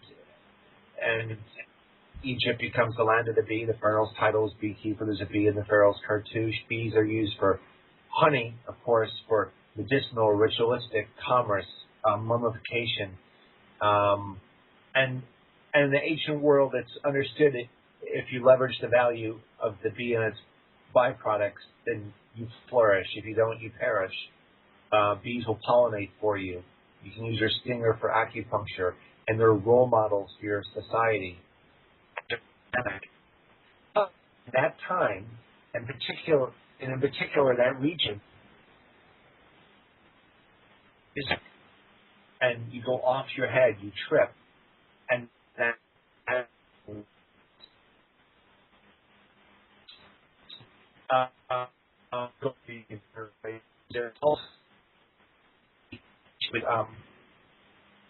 basically, Kenosis, the capital mill in Crete, is a honey factory, and they're producing hallucinogenic honey and mixing it with opium and heroin, because they're growing poppies, we know as well, and they're taking this cocktail all around the ancient world. Wow. Have you ever Pardon? I just tried the cocktail? I wish I could try my cocktail. In days, as you try things like opium and so you get a sense of it, but really the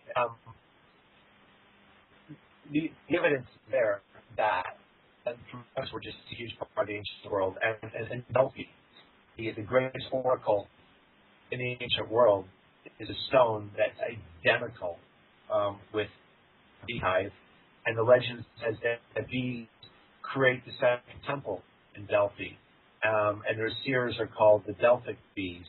Well, that makes perfect sense, because the second temple was built around the time shortly after Thera, Santorini erupted, and I argue that that was the devastation of Atlantis.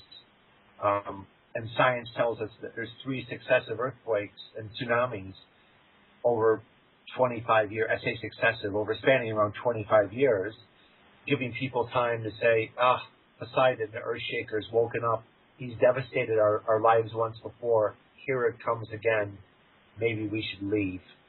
Because Crete is right below, 60 kilometers straight below Santorini, where that eruption occurred.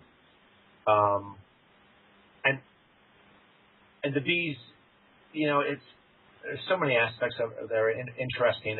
My book opens with the story of Rome in 150 BC is pelted with meteorites, and they consult the Sibylline text, these oracle utterances written by a bee priestess, and they say, "Oh, this isn't good. You have to go get the mother goddess. She's a bee goddess, and she's a meteorite herself. She lives in Anatolia. Go get her."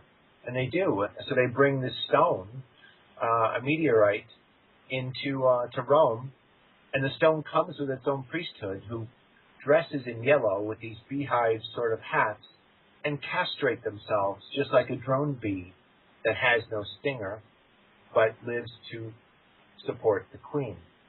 The queen is Cabela. It's that stone. And they worship that stone.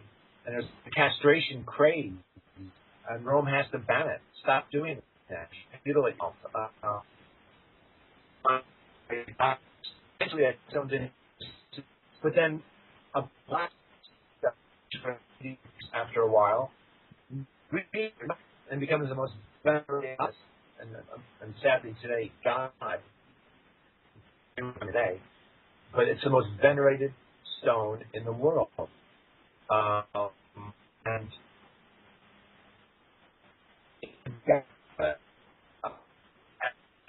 for that, and he was Napoleon, and Napoleon's nickname was the bee.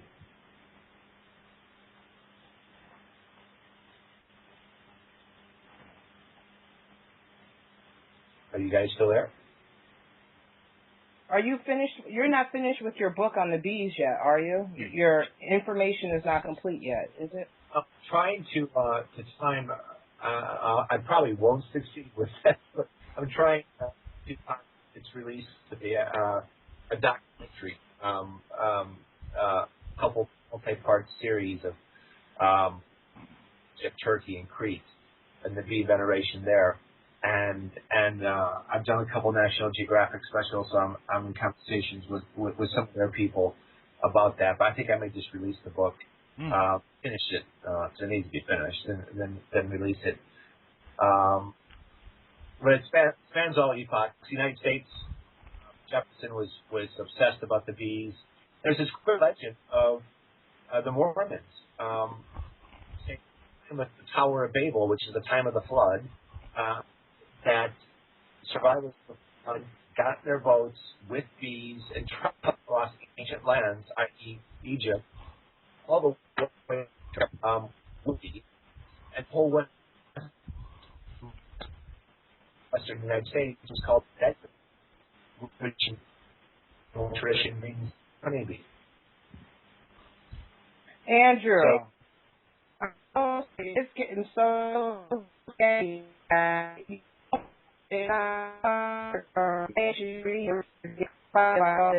don't know what's going. This is like I said. This has never happened before. Never had.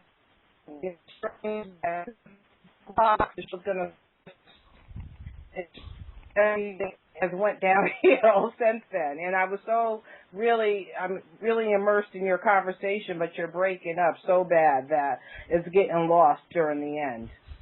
Listen, I'd be happy to come back on the show anytime and do it again. These things happen.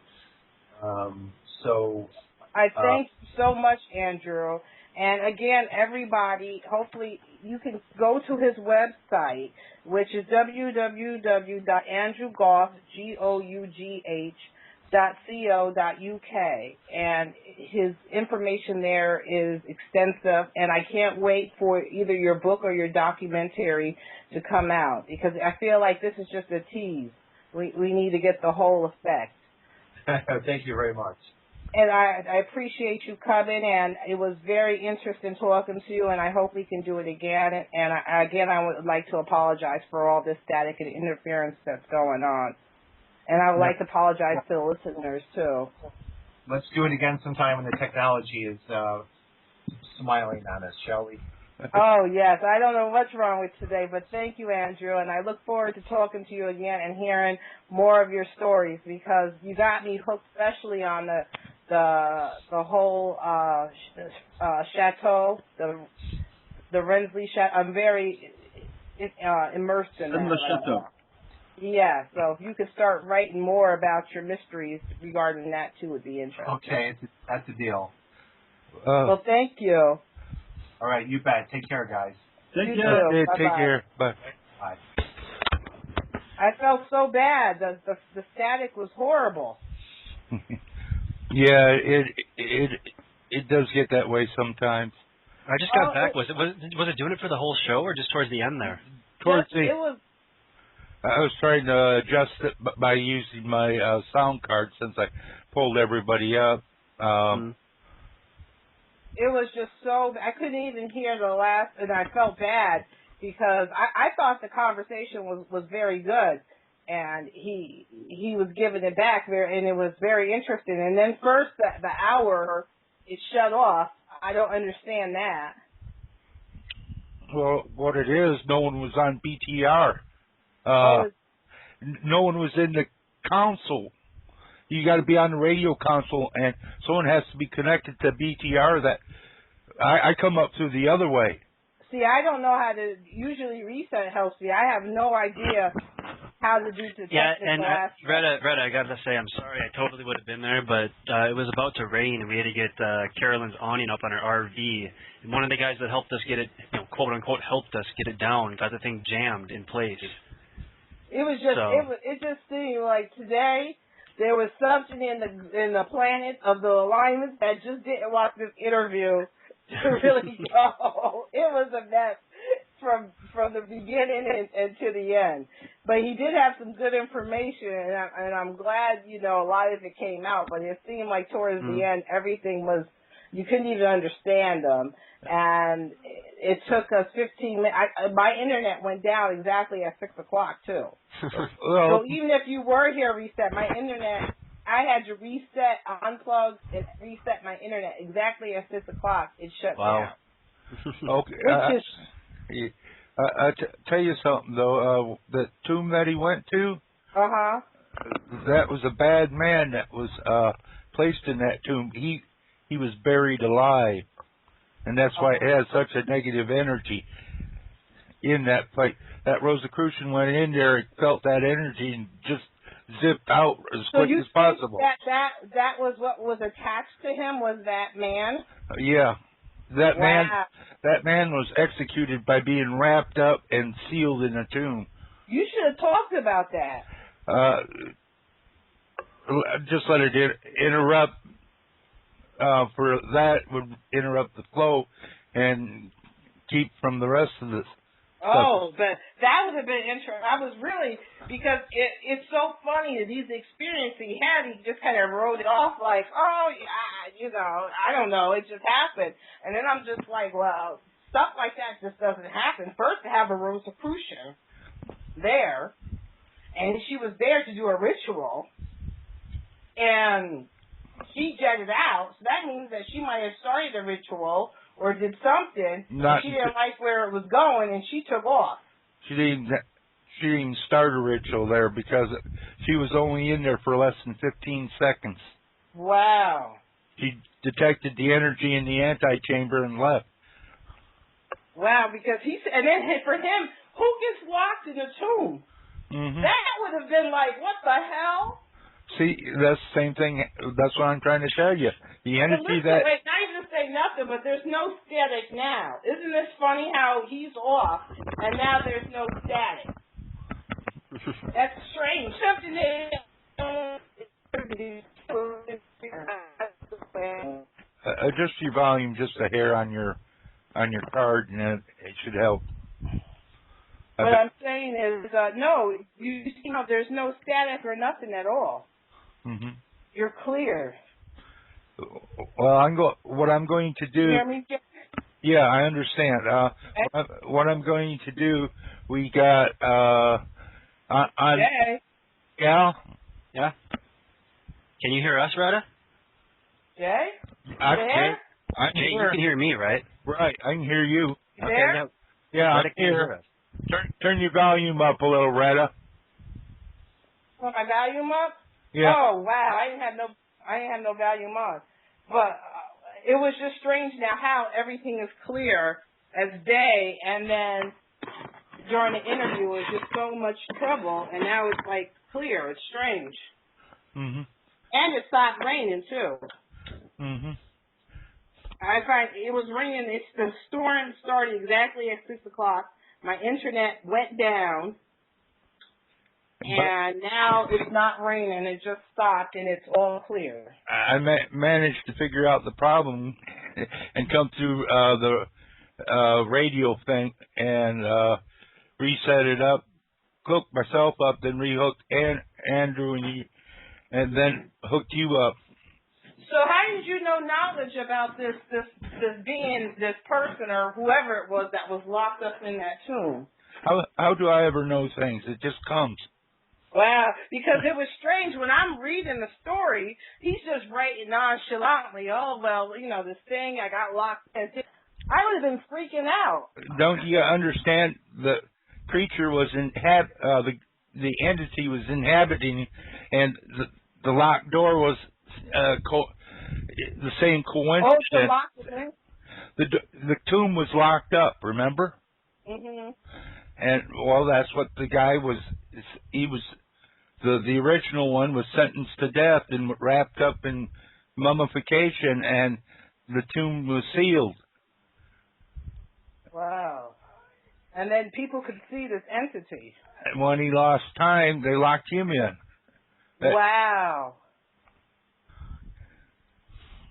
But I had asked a question earlier if I don't really listen to anything other than what we're doing, TR anymore. I just wondered if anyone is hearing such technical glitches as we're going through on other programs on BTR.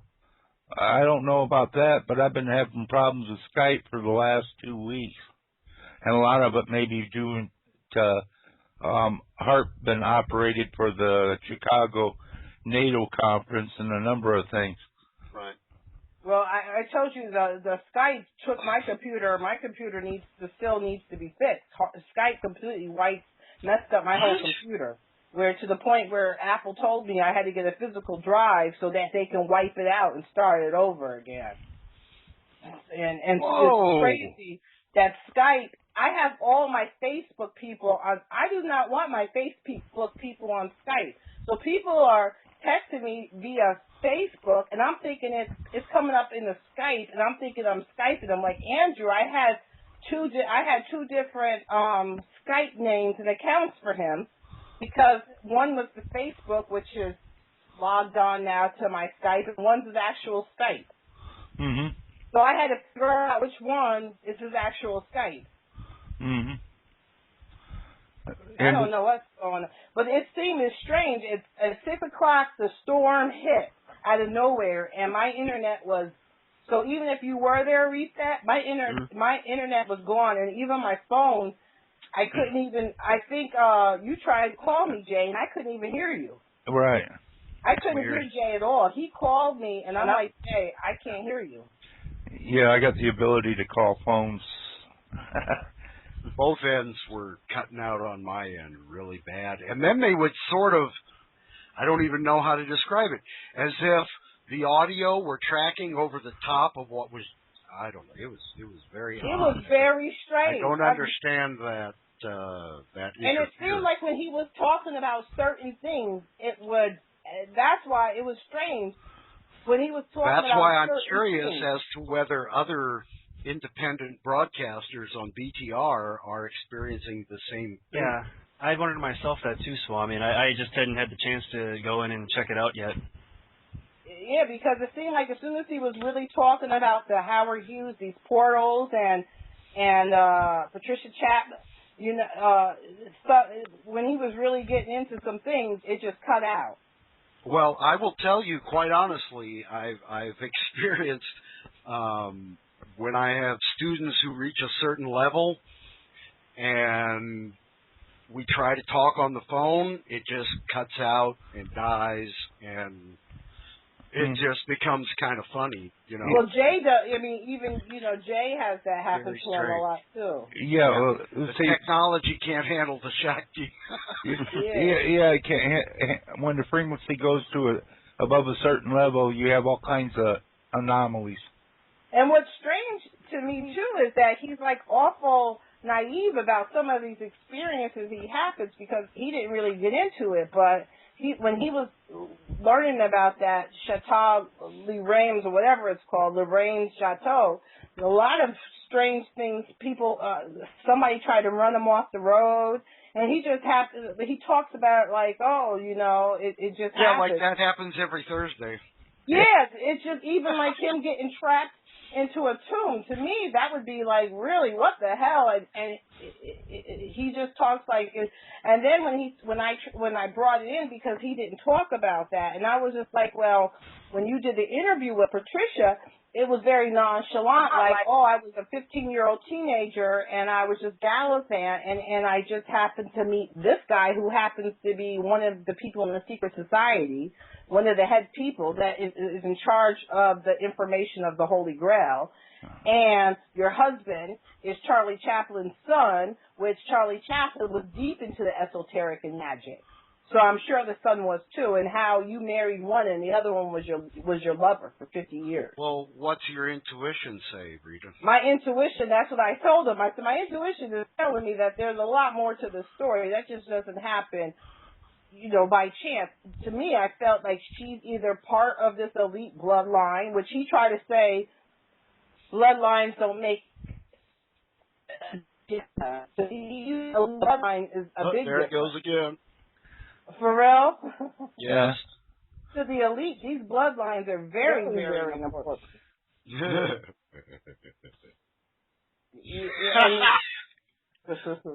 Forgive me. I'm not laughing at you, Rita. I'm just laughing with you. No problem. But it haven't just caught up seems, yet. And I was trying to get him to say more, and when he was trying to talk, and it was just going out, and I was just like, I wanted to know more about Miss Patricia and about this triangle, and then all of a sudden she was very clear.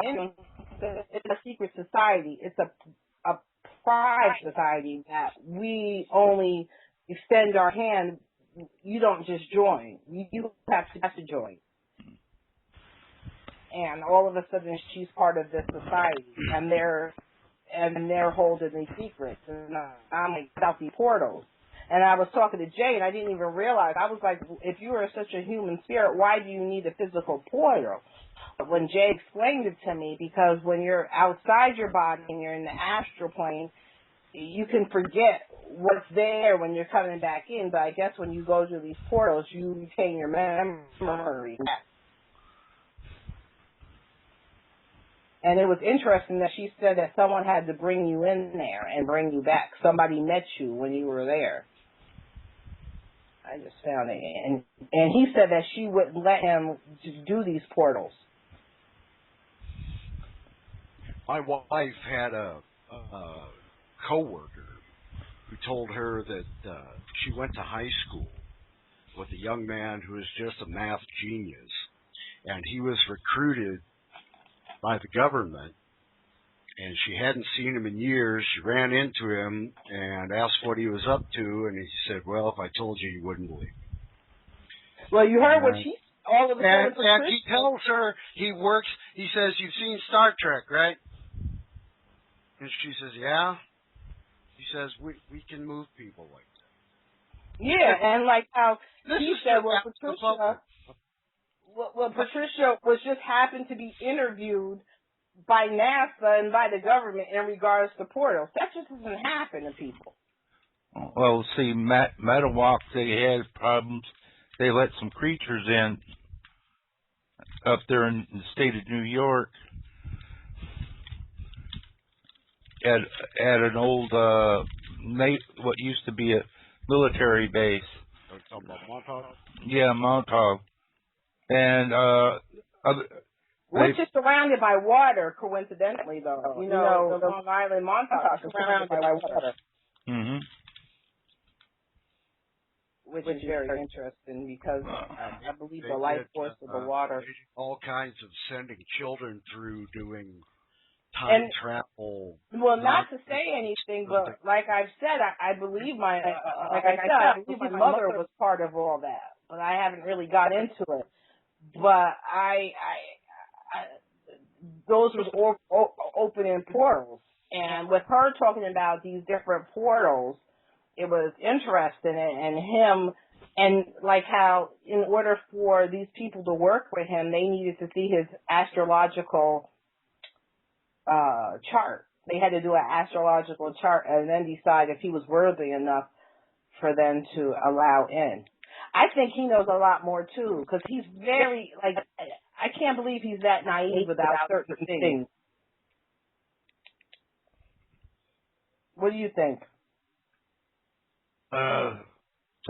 Some people don't realize that they're doing something because everything's done automatically. You're only conscious of doing something psychic when you place an intent to do something psychic. If it happens all the time and you grew up being a psychic, you don't even realize you're a psychic because you're like a fish in a body of water. You don't notice the water. It's just your environment. You think it's weird that everybody else doesn't do this. Right. Yeah. Most psychics I've known did not like it. Mm-hmm. And I believe that she was brought there, Patricia, when she was young for a reason, because she is psychic. And she's part of it. And not to say anything, she had blonde hair. It seemed a lot back then that she had blonde hair and blue eyes. It seemed back then a lot of the occult people always had blonde hair and blue eyes in the group. But if you raise to a certain vibratory level, synchronizations automatically happen. They don't have to be a certain family. You're just your presence in the world will dictate where you go, what will happen. Right. And then there was a difference because there's good portals and then there's bad portals. So I wonder if these were natural occurring portals or if they were man-made portals. No, they're portals that were opened by human sacrifice. Oh, wow. So that's why these portals. So the one that she was saying in Paris, that's very negative.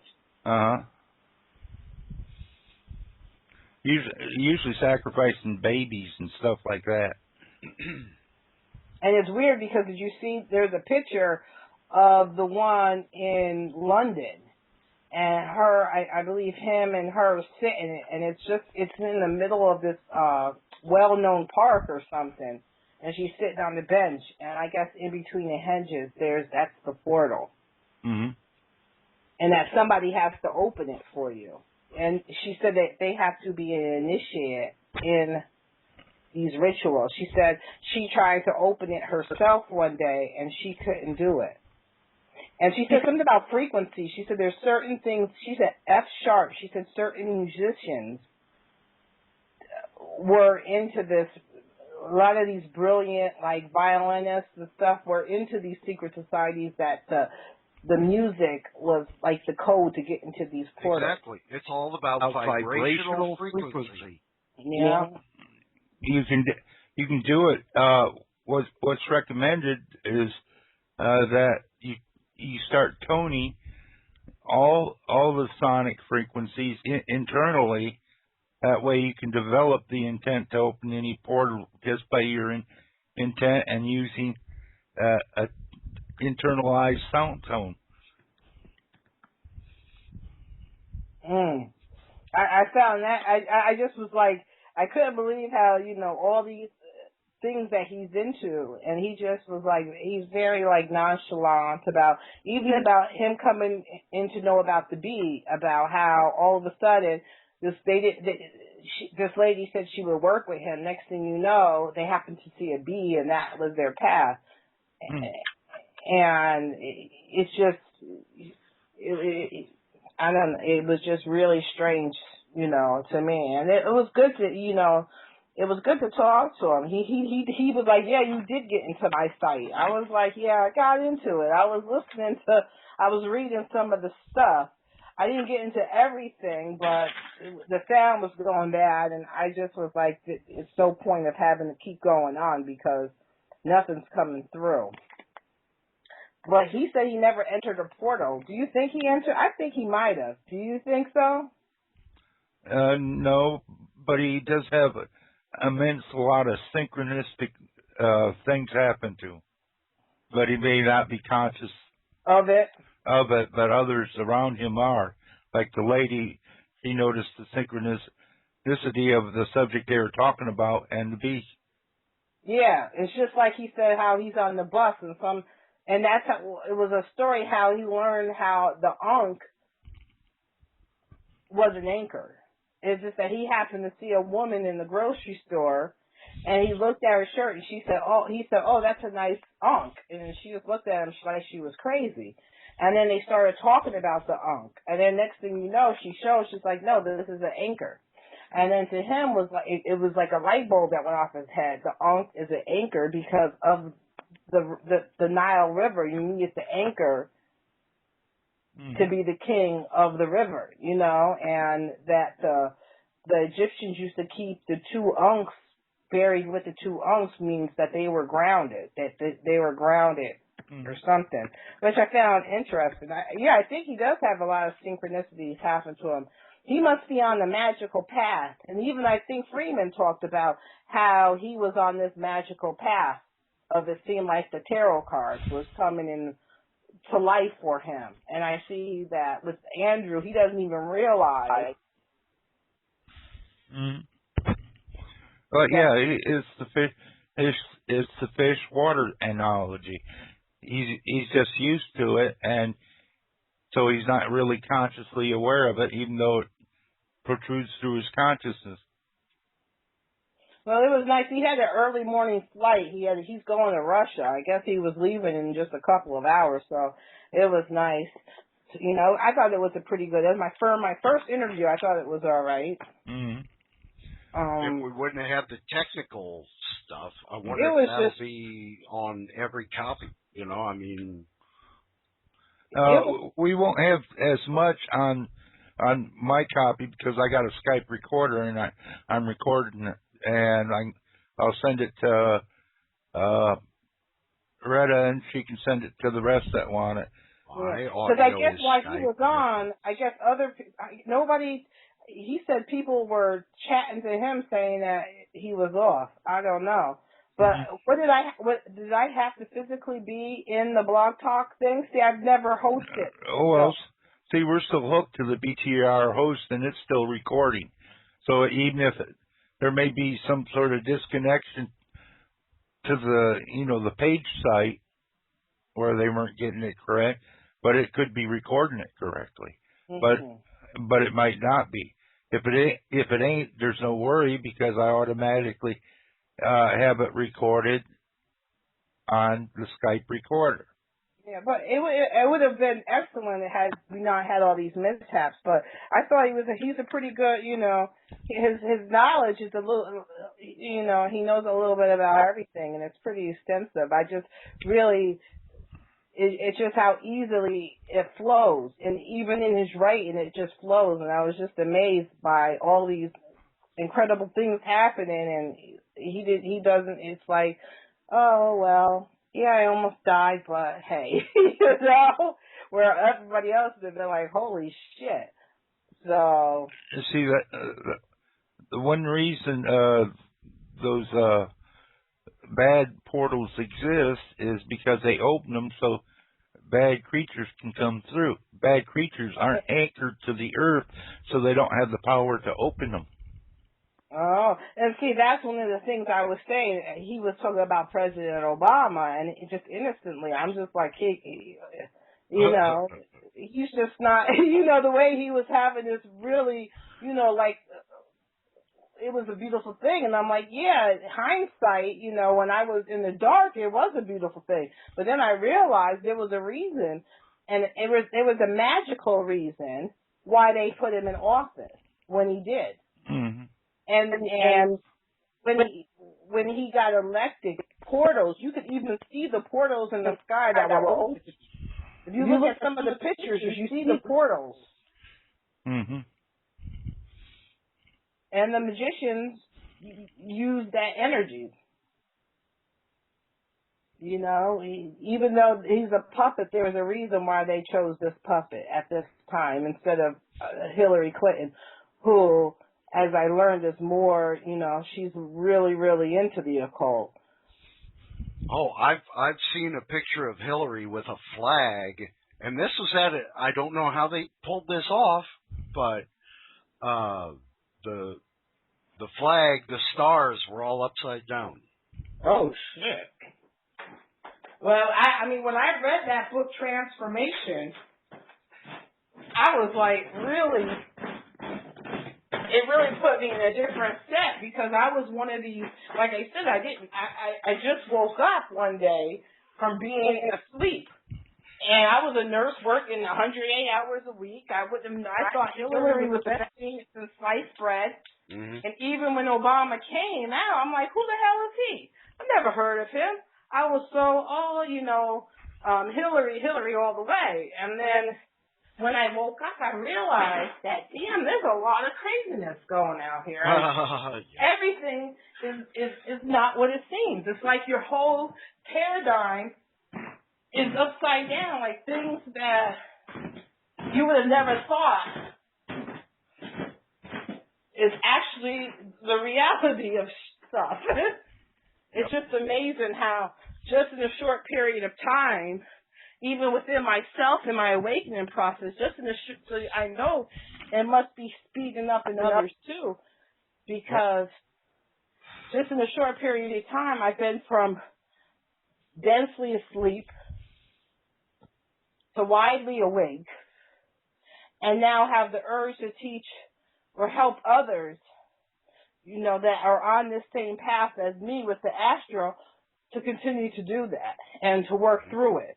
And to use the astral plane to help manifest there to bring on here. I don't know if that makes sense, but it's just really, really how the days are just flying by. I never know the days slippery. And have you been zoning out? I've zoned out where I'm zoning out. I could be in mid-conversation with somebody, you zone out. Don't know what the hell I was just talking about. Even zone out to the point where I don't even understand the English language. The words can't come out my mouth. Mm-hmm. And I spend a lot of time in meditation, so I'm really not interacting with the environment around the physical form. And like, you know, things don't bother you anymore. Like all these people, I seem to stop listening to a lot of these radio shows because to me the thematics aren't important anymore. Like I used to be really into listening to, you know, all these different shows and to know what the government's doing and this and that. Right. And now I don't even. I'm like, it doesn't matter. No. People look the at me like psychopaths are doing psychopath stuff. Yeah, you expect the sages are doing sage stuff, and awakening is occurring. But people are also retreating into fear. This is a duality experience that creation is having through you. God exists within you as you. Yeah, I understand. You just had to forget that for a while. Mm-hmm.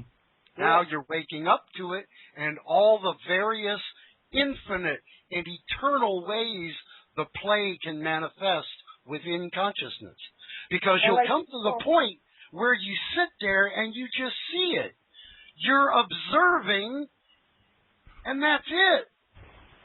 Yeah, that's what I feel. Like I'm just an observer. And Can I say it something? like a bomb could go off right across the street from me, and I'm just like, really, I'm here, but I'm not really here anymore. And it's like even when I'm on the other side, I'm not like some people are like remote view and wanting to see the underground bases, and none of that interests me because I could go there if I wanted to go there, but it doesn't make a big difference. I don't need to go see it. Okay, here's what I'm going to do when we hang up finally after the show. I'm going to take. Well, you're still on record time. Oh God! I don't talk about this record. It goes for an extra hour, so you actually get 3 hours of record time on the podcast. Now the podcast might not be very good, so what I'm going to do as soon as we hang up here, I'm going to take the Skype recording and put it on the Friendship Agenda line, so anyone who wants it can download it. Okay, well, you can hang up now then. Reset, were you going to say something? Oh, I was just going to say something real quick that, talking about all the harping that's been going on in, like, the Midwest area, it's very weird. There's been a lot of weird things going on, and today, last night, really, I didn't sleep. I couldn't fall asleep for whatever reason, and today, after I, finally got out of bed and started getting my senses and stuff, in one ear, I could hear myself really, really loud. Like, I was hearing myself inside my head in one ear, and then, maybe half an hour, 45 minutes later, it started happening in the other ear. And so basically, it's like anytime I took a breath, I could hear the breath, like, in the center of my head. If I spoke, the sound was coming from the center of my head. And hold on. And if I was taking steps, I could hear my footsteps in my head. So what you experience is called the Hamsa mantra. Okay, that's what it's referred to. It's really only the awareness, exactly as you just described it, of your body inhaling and exhaling. Because that is the intake and release of the vital energy. There's lots of different names for it. None of them make any real... but it's occurring. Okay? Right. But I was going to say, what was really interesting was as you were saying that little bit you were there kind of about that, it seemed, it kind of went away. And everything's normal. This is what Shakti does when you have satsang with the person who initiated you into a path. That uses your body as a bow and fires the arrow of your awareness straight into the source without stopping at Cracker Barrel. Okay, I was wondering if it was harp or something. No, it's a good thing. All right. that was... You're covered. You don't have to worry about that. You'll see other folks. But you've got a yogic process occurring right now. All right. Thanks everybody for coming in, and even through all our little ups and downs we had tonight. Hopefully it won't happen again for all of us. I don't know what that. Maybe they're just interfering with our channel. Maybe it is strange that you noticed that our radio show is becoming more each week. It's becoming more and more popular. Well, before we go, I'll play the exit music as well, okay. since we got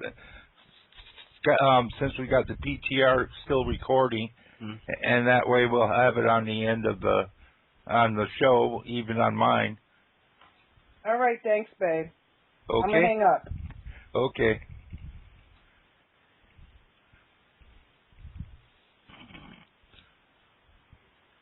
All right, we'll talk to you later then, Jay. Okay.